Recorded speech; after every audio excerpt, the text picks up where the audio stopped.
Started today with our first day of our tech showcase. Is the mic not on? It is.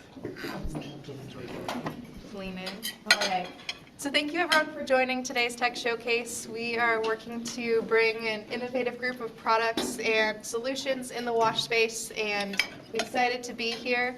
I'm Michelle Bashar, Chief Marketing Officer of Business Connect, and our goal of sponsoring this Tech Showcase is how can we celebrate innovation? At Business Connect, our goal is to create supply chains that are sustainable around the world, to reach local markets, and encourage more innovation. All right. With that, we'll go ahead and introduce our panel of judges. First, we have Mike Fisher. Hey, I'm Mike Fisher. I work at UNC Chapel Hill in the Water Institute, and I'm really excited to be back here this year to hear some new stuff and some updates on some things we've seen previously, and just really fired up. All right. Then we have Jeremy. Yeah, I'm Jeremy. I'm the CEO at Business Connect, but love seeing new technologies that are able to scale in the market, and even that are in the incubator stage to see those technologies. And like Michael said, those updates that are coming as they grow into that market. So yeah, love being here. And then Edgar. Hello everyone, my name is Edgar Ngabam and I work for RTA International. So we are based here in the Research Triangle Park, and I'm an innovation advisor, and in my role I basically help organizations, companies, startups throughout the whole innovation cycle, meaning from ideation to putting those technologies and new products to market. Thank you. And today we're going to be going through this scoring rubric. The presentations will be rated for innovation and impact, and then each of you as an audience will be able to participate through Mentimeter. We're going to be an Audience Choice Award. So stay tuned, because on Thursday during the plenary, we'll actually be announcing the winners of our awards. So our Showcase Awards. The Innovation Award recognizes a solution that introduces a novel approach with a solid technical feasibility, supported by evidence. The Impact Award recognizes a technology that addresses a significant challenge with thought to environmental and societal needs. And the Audience Choice Award, which is your choice to decide who that would be going to. It's the result of our audience poll. So be sure to have your phone out to scan that QR code and vote for your favorite. All right. Those that win the awards will receive 2 hours of consultation from RTI for both the Innovation Impact Award, and then 4 hours per award for Business Connect as well. So an opportunity to continue to take that innovative product to the next level and to support you on those things. This will be where our audience choice is, so you can log in to menti.com where you'll be voting. After every session during the Q&A time, you'll have a chance to vote. Well, not to vote, to put in your number for ranking. Out of 1 out of 10, how well you feel the innovation is going to impact the space. And then we will switch it every time, so you just keep refreshing and it will refresh to the next presentation. All right, I'd like to first invite Dr. Jamie Harris up to the stage. She is presenting today on the MattyDrop Duo from Silvier Technologies.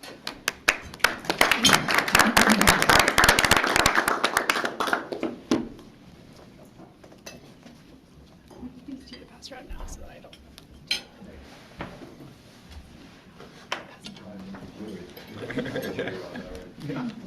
Did you see it? Hey everyone, I'll try my darndest to stay in the 5-minute range. Is there any clocks Luke's going to tell you. Oh, cool, thank you. My name is Jamie Harris. I'm the Chief Technology Officer with Silvier Technologies, and like Michelle said, I'm here to talk about the MattyDrop and our new product, the MattyDrop Duo. So household water treatment is there to supplement centralized water treatment when it's inconsistent or unavailable. And the #1 objective of household water treatment is to reduce the pathogen load in the drinking water. That's our primary goal. But also to be affordable and straightforward for the context that we're designing for, and to be culturally accepted. So we want users to continue to use it and not discontinue use if it's not what they're used to or not what they like. The Madi Drop is a silver ceramic tablet. There's 3 prototypes being handed around. These are actually blank, so they don't have silver in them, so don't worry about getting silver on your hands. But it's been proven in different lab and field studies to remove over 4 log of bacteria and about 1 log of protozoan viruses. It treats 10 to 20 liters of water daily for 1 year. So you can use the same Madi Drop in your water container for every day for a year. You don't need to put a new one in like some alternatives like chlorine tablets. And it's about less than $0.01 per liter of treated water. It doesn't change the taste or the smell of the water, which has been proven a benefit to users continuing to use it because the water tastes the same. You just fill a water container with 10 to 20 liters of water, pop in your Madi Drop. It does need 8 to 10 hours of contact time, so we found that overnight is a good use case, and then in the morning, the water is safe to drink for the day, and you can use that every day for a year. The Madi Drop has been sold around the world. Over 150,000 tablets have been sold to date, so it has been proven in the market slightly so far, but also in the lab and field. We've seen in South Africa that when we combined the Madi Drop with household water filters, that there was much less bacteria in the filters with the Madi Drop versus without the Madi Drop. So that is a good combo scenario because that could also help to address the protozoan removal because they're larger than bacteria and viruses, so the filters can help remove that. And then again, in schools in India, in 200 to 500 liter size tanks, we've seen that putting in many Madi Drops, you can have much less bacteria than if the tanks were sitting left untreated. And then lastly, it has synergy with copper. So copper is also a heavy metal, like silver, and it has been used as a disinfectant in many cultures historically. Silver and copper together can have a synergistic effect against microcontaminants. So that means 1 + 1 = 3. They can have a larger disinfection effect than the sum of their parts. And it is 1/10 the cost of silver, so that helps us stay in our low-cost goal. And it doesn't change the taste or the smell of the water if it's under the drinking water limit of 1.3 ppm. So that helps us to stay in that culturally acceptable goal as well. I don't actually have a Madi Drop Duo to show you because we're still in the design phase, but it is a product that we are testing in the lab. We've seen that for at least 160 days, we're looking at more like 180 in the lab right now. We've seen consistent levels of silver and copper in 10 liters of water when used daily. So the Madi Drop Duo is the product that we are currently designing, and I will show you some more. The WHO has a performance criteria where you can get star performance, and if you just look at the bacteria and viruses, you need a 2 log reduction for bacteria and 3 log for viruses to get a 1-star certification. And we have found with the Madi Drop Duo that when we test it against E. coli, it has over a 6 log reduction even after 6 months of using the Madi Drop Duo, and a 3.2 log reduction of MS2 bacteriophage, which is a virus. So that helps us get into that 1-star performance classification. We have not tested against protozoa, so it could potentially have a 2-star as well, but we don't have data for that right now. So the next steps is to finalize the look for the Madi Drop Duo. Maybe next year I'll be presenting the final form, but we want to design that for performance to make sure that whatever we're delivering still performs exactly the same, but is scalable and cost-effective for mass production, and that we can get some longevity studies so that we know it works past 6 months. We want to get it to 1 year to make sure that it's still functioning, and see it in actual household use if people are enjoying it and if it's good to use. And then bringing it to market, which I have great colleagues who do that part. If you're interested in learning more, thank you.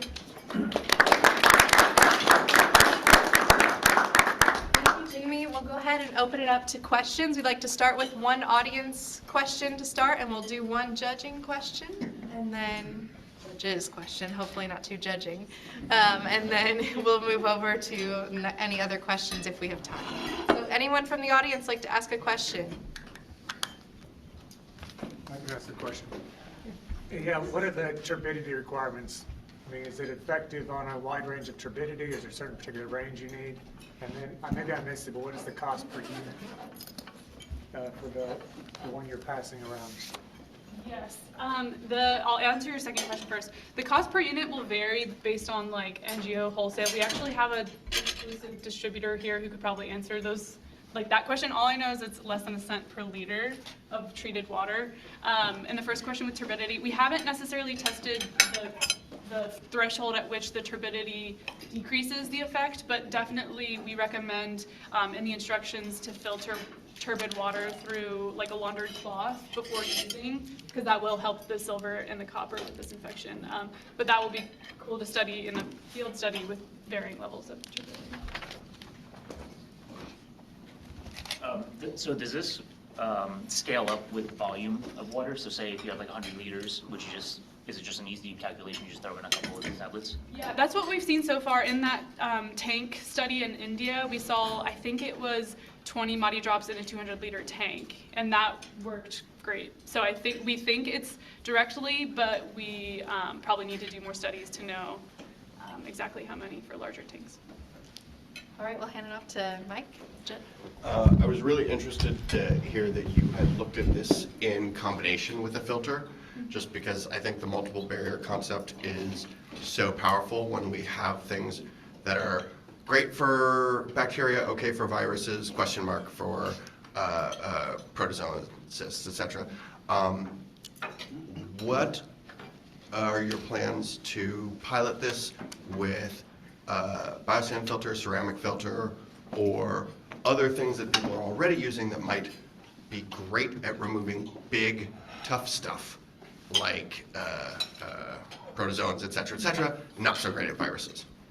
Yeah, so we did do that lab and household study that was in one of the, do you mind if I'll pull up a QR code too, because we did lab and household studies with different carbon filters, the ceramic pot filters, and then a Kohler Clarity filter, which is no longer manufactured.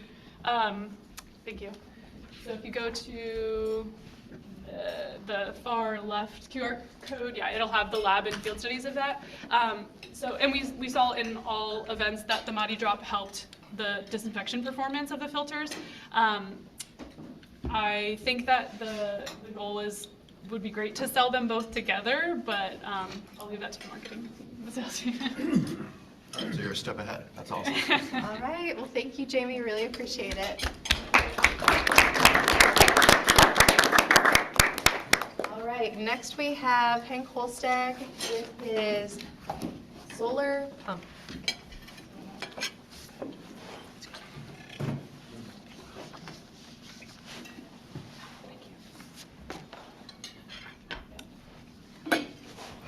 Didn't bring the real pump because it was a bit too heavy, so I put a picture. Portable solar pump, which is a smart tech. A smart stands for smart, market-based, affordable, repairable technology. I work with the Smart Center Group, which is a group of WARS training centers in 10 countries that train the local private sector in affordable water technologies, a range of technologies on storage, on wells, on pumps, on infiltration, solar pumps, and water filters. An example of this is manual drilled wells. So there is a range of technologies that can go 40 to 60 meters deep with small casings. There's over 100,000 of these wells produced, installed in countries with locally produced drilling sets. And the cost ranges from anything between 100 and 800 US dollars. But the main benefit, the main challenge or result is that it goes on after the training. People make profit, so it's a profit-based sustainability. They go on because they make money. Another example is the rope pump. It's a pump that can be produced 100% with local available materials. It can pump from 35 meters deep. Anything for 5 to 50 people can use it. And there's over 100,000 also in many countries. And 90% of these pumps are functioning if they're installed in the right way. So it is fit for families and self-supply. And the self-supply is a model that is very strong because it has impact on 6 SDGs. And self-supply, supported self-supply is the model that we promote. It's a combination of these smart techs, of family-owned systems, and a focus on productive use. And our experience is that self-supply, if you do it in the right way, can provide SDG 6 at $25 per person, one-time investment.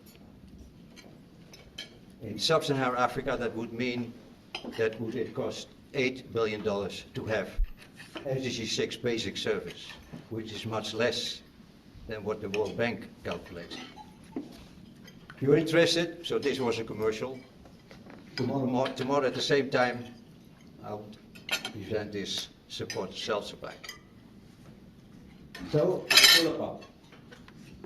After 6 years of testing and listening to farmers, the results are that we have a portable pump that costs anything between $180 to $220. So it can be paid with one harvest in general. And it is similar to other pumps, but less than half the cost.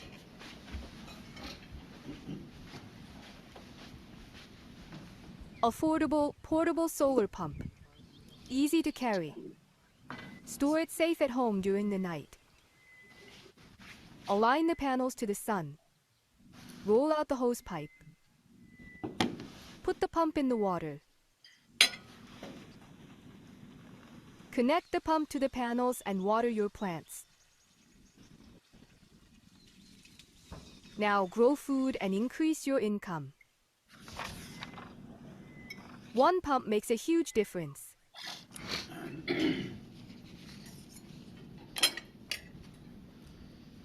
So this is the technical specifications. On 3 meters it does 9 cubic meters per day. On 10 meters it does 6 cubic meters per day. Thank you.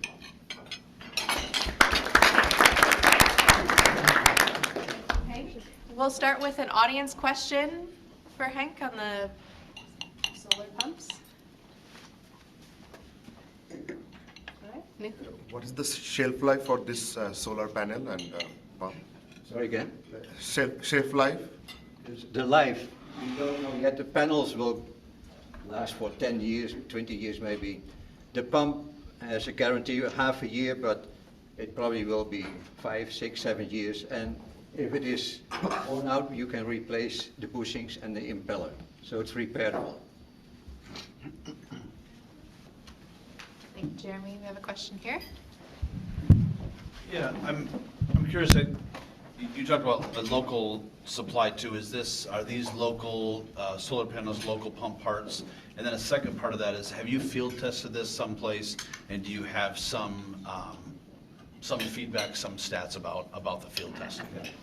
Now, the first idea was to assemble locally because you have to import the parts. That had problems with quality. So now the whole thing is produced in China. So it is foolproof and it has been tested for several years, 2 years. Yeah. All right, do we have time for one more question over here? Is there a time from the time you open the solar panel till the time, like to get enough charge for the pump to work? Does that make sense? Is there storage, like pre-storage on the panels, or do you have to like wait for a time? No, there is no battery included. There is a switch though that you can switch full sun and cloudy weather. So with cloudy weather, of course, it will do less. It also has two USB plugs, so you can charge your solar or your mobile phone. So it has a combination of things, but there is no battery. But it's immediate from the time you open the panels till the pump working. Right? Right. All right, I think we've got one more minute if anyone would like to ask another question. Yeah, it looked like you had a novel sort of filtration situation going on with the intake. Can you talk a little bit more about that? If that's something industry standard or something that you optimized through testing? Good question, because one of the problems with solar pumps, this is a submersible solar pump, is that you suck dirt, right? So this pump has a big suction filter that it's like a drum. So the distance between the suction filter and the mud is about 15 centimeters. So you avoid sucking in dirt. You still will have dirt somehow, but it's much less than before. And that's your 6 years of testing this with farmers? Awesome. All right, well, thank you, Hank. We really appreciate it. All right, just as a reminder for those coming in, vote for the Audience Choice Award and who will be receiving that. This is a QR code that's only available after every presentation, so do it during the discussion or question time to put in what your rating is. All right, next up is Katie Rich with Aqua Research, and I will get your presentation up right here.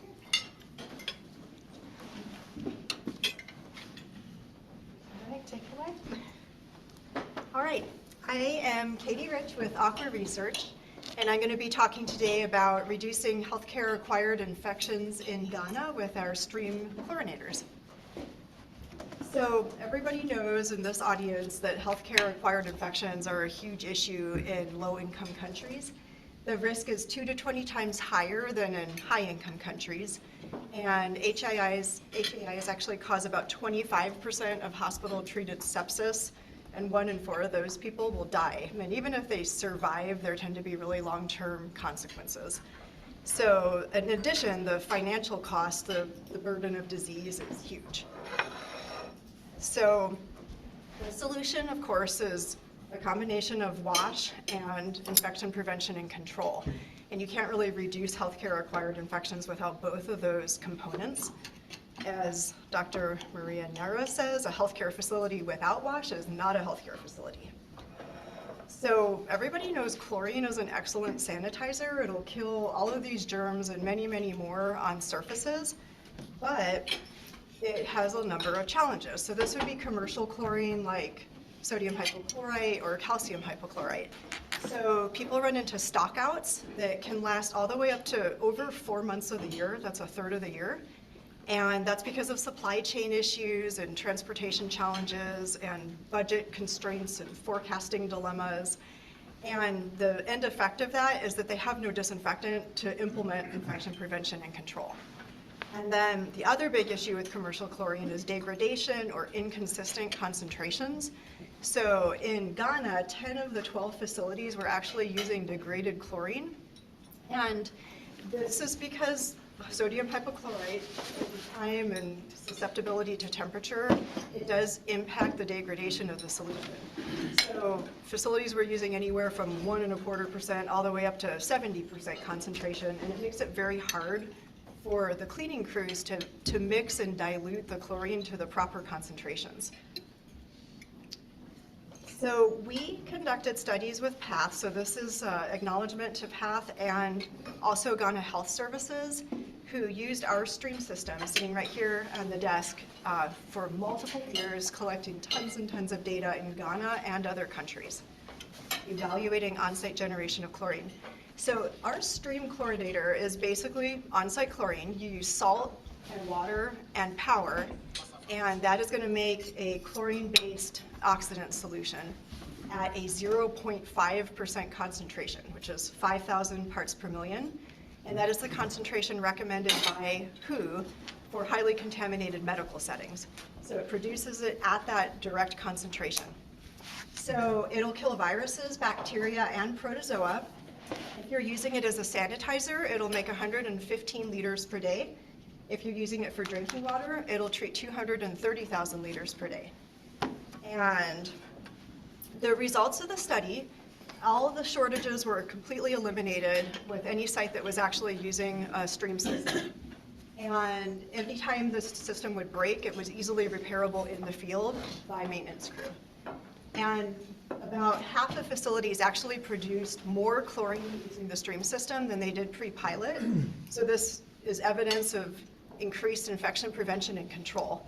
And it's consistent strength. You use it as you produce it, so you don't have to worry about degradation. And they saved 64% to 83% in these health centers and district hospitals, and that was wrapping in the capital cost of the equipment with a assumed five-year amortization. So, and really what's the most important is the feedback from the field. Nurses, doctors, and cleaners have attested to the stream's potency, effectiveness, and convenience, so there's huge market acceptance in the field. So this is the potential impact of half of facilities in Ghana adopted it. So you see huge reductions in healthcare acquired infections, deaths, disability adjusted life years, and then an annual financial impact in the millions. So we're proud to report that the end result is that the Ghana Ministry of Health has just purchased 200 of these systems, with another 200 systems planned for later in the year. So thank you. Open it up to the audience for questions for Katie. Yes. What is the hourly output for this? It's about 4.8 liters per hour. So if you ran it 24 hours a day, it would be 115 liters of 0.5% disinfectant per day. Question from the judges panel. Edgar? Well, thank you for the presentation. Can you tell me more about the maintenance and the skills required to maintain this kind of equipment? And have you thought about, the whole supply chain and the type of business model that you are going to implement? Yes, so the maintenance is pretty simple. We've got sites out in orphanages and 18-year-olds operating the equipment. The biggest contaminant is minerals in the water, like calcium carbonate and stuff like that. So they will plate out in the electrolytic cell if the water is not softened. And so the maintenance is basically acid washing the cell one sleeve with vinegar. So you take the tube out of the brine bucket, flush some water through it, stick it in vinegar, pull vinegar into the system, let it sit for half an hour, flush it back out and turn it on. And then there's also some uniqueness with this design in that if there's a power outage, it'll turn back on immediately and begin producing at the exact same concentration. And there's a little troubleshooting code on the inside, and we're not technical experts. This is Jean with the company, so in the morning we're usually setting it up and we're like, oh, the red light's blinking, and we go look at it, oh, not enough salt or too much salt. So it's almost idiot-proof. If somebody fails to wash out the cell, there's a rupture disc because the cell is the most important component. So the rupture disc will burst rather than the cell, and it's pennies. And then they can replace they can clean the cell and replace the rupture disc. Jeremy had an additional question. Can I follow up to that? You mentioned the service tech or something like that. Are you building in a supply chain of technicians that can help in services, Yes. like example, like in Ghana? Yes, so we have a distributor in Ghana who's trained and he does maintain these systems. And this is really driven by the Ministry of Health. And so they are conducting training and they're going to train the trainer and they're going to have people who sort of own, the maintenance of these systems at the hospitals. But the cleaners and the people who maintain them will know how to fix the simple fixes themselves. But yes, that's part of the plan, especially as the usage increases and there's more and more systems out in the field. All right. I think we have one more question. There we go. Just real quick, what's the current cost and is there a different target cost you guys are shooting for? So the current retail cost is about $4,000, and for NGOs, that's about $3,000. And that seems to be supportable by our customers. We've got 23 of these systems in Africa and Haiti and around the world, and a lot of facilities that are testing them. And they do show that payback, that ROI, in usually less than 4 years. Sorry, just a quick one. Warranty period for this device? The what? Warranty? The warranty. Because it's important. Yeah, it is important. I think, do you know, what is the warranty? 1 year on all parts, 5 years on the cell. Okay. All right. Thank you, Katie. Really Thank you. appreciate it. All right. Katie? We'll pull is audience choice. Make sure you are voting. Next, we have Patrick Diller from EcoSoap Bank. EcoSoap Bank. EcoSoap Bank with SoPlay. So You stuck out, I didn't even see.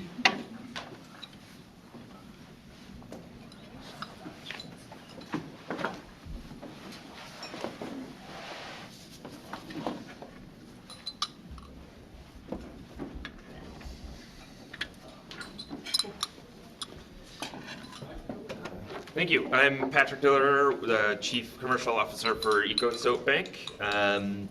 We kind of live at this intersection of two problems. One being that there's about 3 billion people globally that don't have access to soap at home.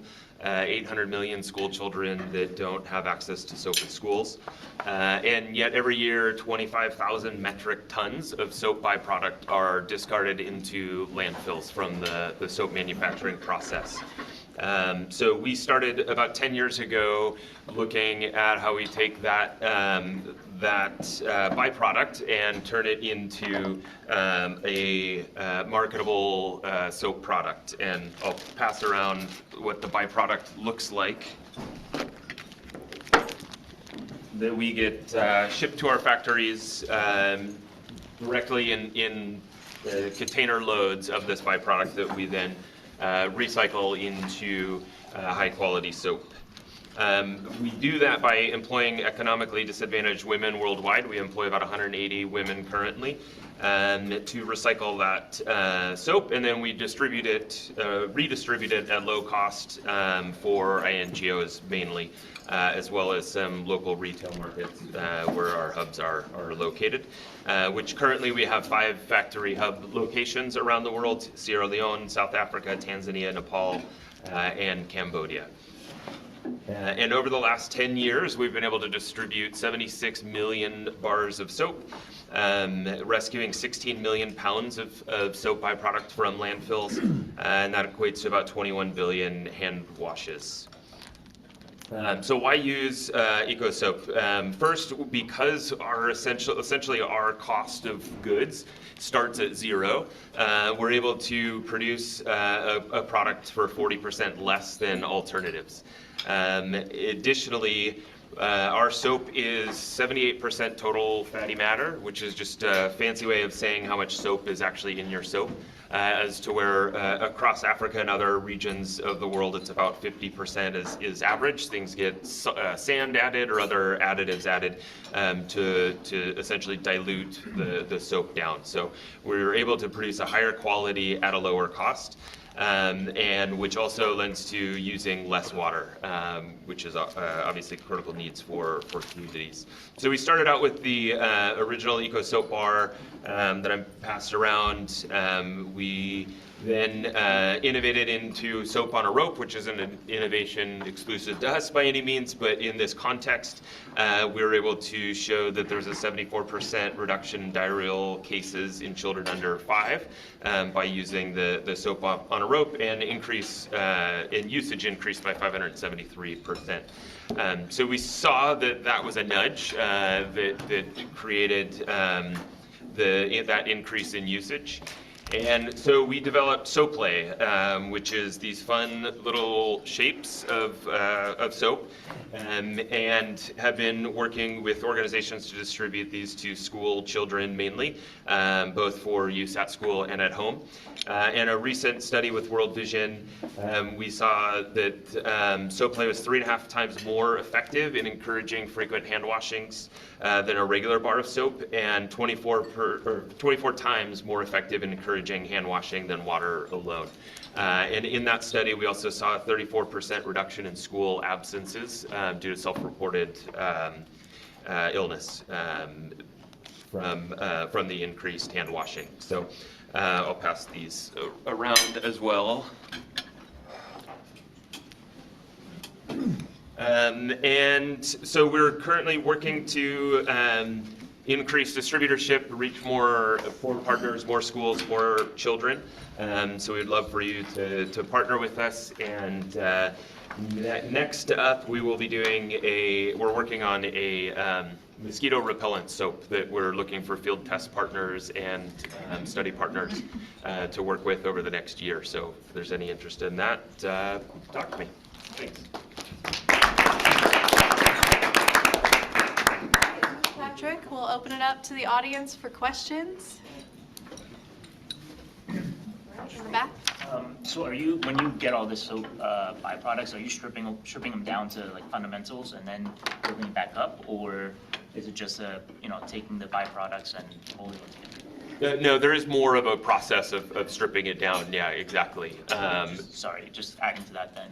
So then are you guys adding your own scents, or are you stripping away the original scents and then whatever's left? Both. So it depends on the batch that we get. If we get a specific batch that's all the same scent, we can reproduce it that way. We do a lot of unscented, so we're stripping it out or starting more from scratch and not adding scents. So we're able to customize what's needed. We do all sorts of customizations. Thank you. Question from the judges? I need some clarification. So you say that you are using byproducts from the manufacturing process. Where are you getting those byproducts? Or Yeah, we work with, I would say, most of the major soap manufacturers. So P&G, Colgate, Palmolive, Reckitt. There's a huge number. Okay. Dr. Squatch. We pretty much anybody that's producing soap at a large scale has this problem where they're having to pay a lot of money to put that into the landfill. So we take it off their hands at no cost. So you ship them from one country to another to your 5? Typically, although our hubs are centered in areas where we're already able to get a lot of that byproduct. So where these global companies have their own manufacturing, typically. Because you mentioned that you are saving water in terms of production, but did you do any life cycle assessment to really understand the environmental impact of taking the waste to a different location and then remanufacturing the soap?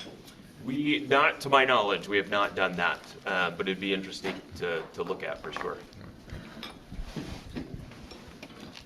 I guess I almost feel a little bit like you may have buried the lead from my perspective, where you're like, okay, soap recycling, and then you're like, oh, and by the way, we found a way to make kids wash their hands more by making it fun. Oh, and by the way, it might repel mosquitoes. And I guess I wonder if your impact increasingly decouples from the need for it to be recycled soap. What happens if at some point you can reach more people by just having some of these companies cut you a check and maybe you use recycled waste grease in country if they don't have enough waste soap that year? Does that make sense? I just feel like the recycling is almost the least exciting thing to me about what you're doing. Like, you're like, oh, we can make kids wash their hands more and repel mosquitoes. That's almost more. Yeah, I think for us the value proposition is how inexpensive we can. So the little ones that I'm sending around, we can sell with our margin as a nonprofit for 7 cents a bar. So because we're recycling it. So yeah, if we were just manufacturing it from locally made raw materials, but getting that subsidized by somebody, that would also probably work. But we are, goal of keeping that out of the landfill as well. I guess I was wondering if you're getting the waste fats locally, waste oils, greases, stuff like that. Oh, yeah. We could, and I think we do to some extent, augment what we're getting in the soap scrap. I think we've got an audience question. Why aren't the big manufacturers recycling their own byproducts? Is it if the value prop's there? The process, the volume at which they're working, and the process to reclaim it, there isn't the value proposition for them to do it. All right, I think we had one more question from Jeremy. Yeah, you talk about the 40%, your cost of goods is eliminated, but obviously you've got logistics. how much of a portion of the cost of this product comes back in with logistics of moving around? I love the question about the climate effect of that too, it'd be an interesting study, but do you know what portion of the cost of goods is in that logistics piece? It's hard to say exactly because, I mean, logistics, it's ranges so much from one country to the next and tariffs and everything else. But I know, when, like, for example, from Cambodia to here, we typically add around 3 cents per bar for our U.S. imports, just for the moving, not tariffs or anything else related to that. But. All right. Thank you, Patrick. All right, next we have Nuhu Amin presenting his framework on wastewater.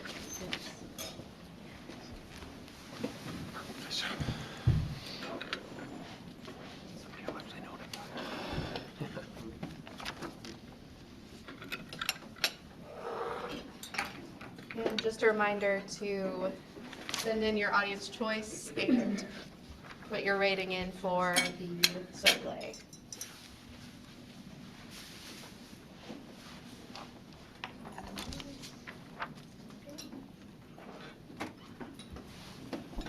Thanks very much. So I am going to talk about the transdisciplinary approach of sustaining one technology. Like technology itself doesn't actually sustain if you don't have a good team. And good team means should be a community level that they can handle this. So as you know, as a background, that globally only less than 8% of the hospital wastewater in the LMIC, they don't treat, and it's coming to our neighborhood. And you can see through the open drains, it's coming to our food system, hampering our hygiene and everything. And this is one of the biggest threat for the pathogen transmission to all over the world if the hospital wastewater is not managed well. That's why we came up with the idea about technology and mixing with them so that good transdisciplinary team so that the technology is sustained. So technologies are there, like wastewater treatment plant. What we have, this is the first 24 KLD hospital wastewater treatment plant, membrane brace with 7 step are there. We have installed that. These technologies are actually existing, made by different countries, but the main challenge is it's very difficult to sustain when you install after the project end. So what we did, we tried to build, this is how it looks like after installation. The 7-chamber, very small footprint with the local engineers and with the local companies. We have actually built and co-designed this, and we actually involve the hospital authorities, we involve the social networks, we involve the media people to actually come and bring, to actually promote this so that people actually use and understand this, how it's going on. So this is, I'm not going to go back to how the current system is. We are hoping to actually collaborate and co-creating the transdisciplinary team according to this. Like, for example, like a hospital director will lead the things, public works division will operate and maintain things, community, NGOs, and industry. So this is a bigger plan to actually future direction from now. So this project is about 2 years now, and we are still trying to actually go beyond this. So our current project is like focusing on this small team that we're already working on, that industry, local industry has a good opportunity, and they have good things that they already manufacture and install this. From in our perspective, as you know, Bangladesh is a low-income country with industries not there, but this type of technology they can bring and they can actually install. The challenge is no expertise in washing healthcare facility, so they need help what type of effluent is coming, what type of pathogen they need to treat. So that's it. They work in the industry, not in healthcare facility settings. At the same time, they don't have any idea about the laboratory settings. So ICDDB, where I actually work, we are actually supporting them on this. Academia, we actually, UTS, ICDDB, and Bangladesh University of Engineering and Technology, we actually co-created this design, where the small footprint actually, there is no space in Bangladesh. As you know, Dhaka is one of the dense populated country, land is very precious, and we designed this within a small footprint through this collaboration. hospital provide the land, so everyone has the different ownership and everyone has the different ownership for every step. So hospital provide the land, 24/7 electricity supply, one staff to actually monitor them, and also like the challenge is that staff actually shift every time. Ministry of Health, they are also very much positive on this. They funded this project and they will invest more for this type of thing. So this is a positive sign for sustainability in the future.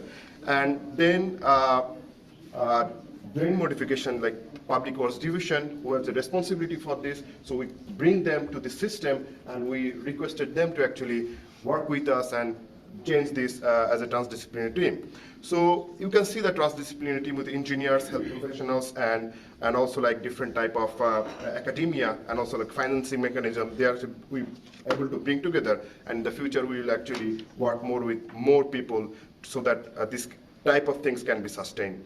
So this is the output of our things, that all type of pathogens, and it actually achieved the WHO and local Ministry of Environment's guideline. Low cost, ownership is very ensured for different level, and like it's don't need a big space, so it's very much it can be a vertical extension to different type of things.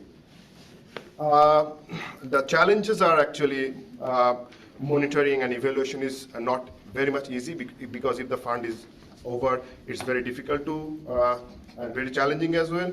Currency fluctuation, climate resilient, heat, and other issues are one of the biggest factor for this. So we are working on this to actually with the government, and these are the outputs that actually we have recently that it has been nationally actually disseminated.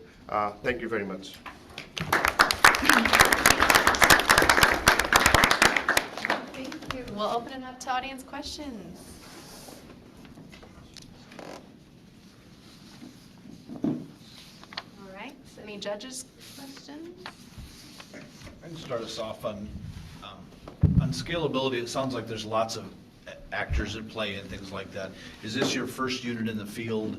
And what's your next step on scaling that? Well, this actually, I just completed my PhD with transdisciplinary approach. I'm also learning this, and you can say in Bangladesh, this is the first 24 KLD wastewater treatment plant funded by government. And the future plan is to push the Ministry of Finance to bring more funding, and also we are the UTS and like Bangladesh Engineering University, we are also trying to go for international grant so that we can replicate this. So what I found throughout this 2 years journey, that technology is not a big problem here. Technologies are there, but the problem is the engineers don't understand what is in the healthcare facility need. Doctors actually don't want to actually sit with the engineers. Engineers don't like to sit with the doctors. So that's a big gap. And if we can bridge that, that will be helpful to improve the situation.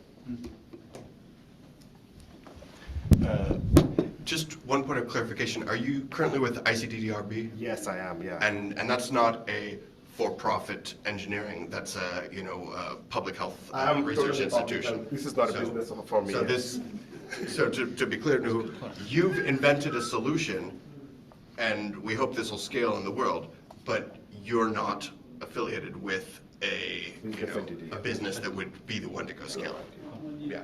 I guess I had a totally different question, which is, I noticed that one of the inputs for the reactor was free chlorine, and I know we talked about challenges with chlorine stockouts in some settings. I guess I wonder what is the chlorine requirement per day, and whether one of these sort of electrochemical inline chlorine generation systems might be able to reduce challenges around stockouts of those types of inputs. So for this technology, we usually use sodium hypochlorite solution for actually like balancing the pH particularly, and dose is very minimal. So I don't have the exact amount, but the engineer said that it's like 100 taka, like less than 1 cent per day. So it is a very minimal cost. The system is usually main things anoxic zone and like aeration zone, and membrane is the added actually. So in this result, you can find that before membrane, things usually improve significantly. You can see this, it's a pre-membrane and post-membrane thing. So we think that for the virus and other things, post membrane is one of the best option that you should put the membrane here.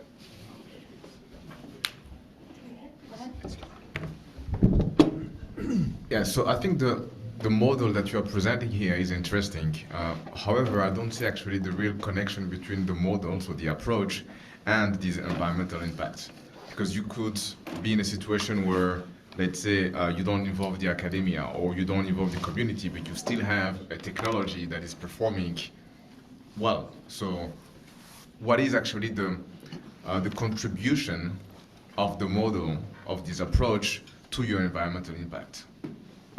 So I would say the involvement of the academia particularly, for the advocacy and for the, all the hospitals are not same.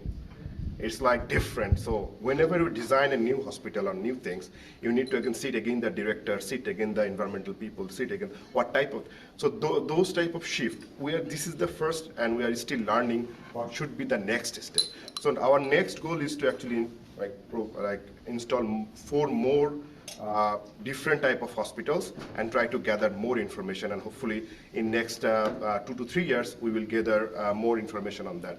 So that's my answer to your question. I'm not sure if that makes your sense of that. Thank you. Any other audience questions? All right, well, thank you for your time. All right, I'm going to pull up one last time our audience participation, so be sure to submit your rating for his presentation. That concludes our technology showcase for today. We will have 5 more presenters tomorrow that will be competing for these awards, so please come back tomorrow, hear about the innovative work that's going on in the space, and vote for your favorite. So we appreciate you all joining today, and we'll see you tomorrow.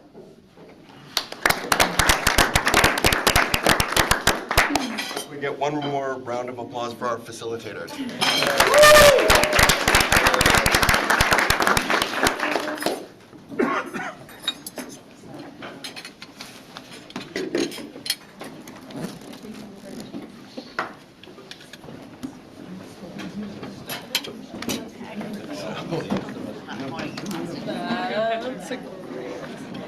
Just come sit up there. Hang on. If you give them the Michelle, you're not here the whole week.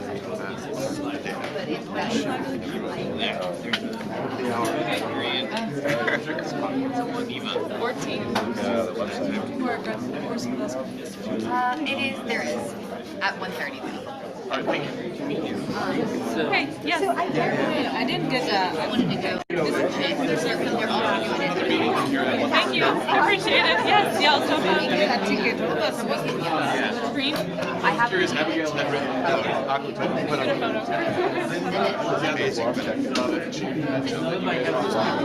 picture from right after this. Just curious, was the higher band? I feel like right here. No, it'll be It's not like and I can right now walk Anywhere. Oh, of course, yes. By WhatsApp.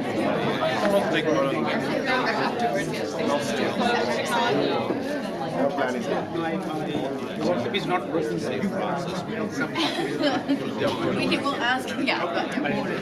Yeah, emails there.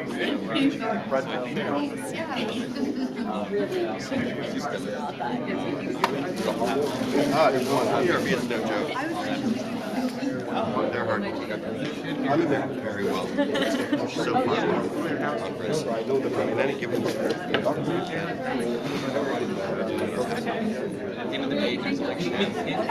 I'll intervene.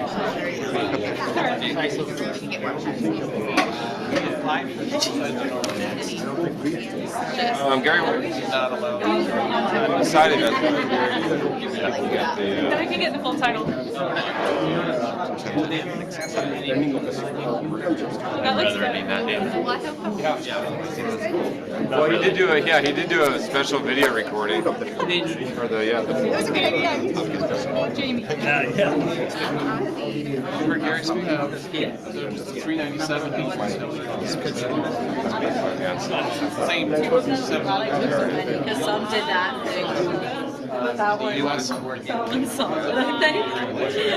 So Google Lens, I think you need that we have to get them. Yeah, because our issue is 5 million. There's to be more.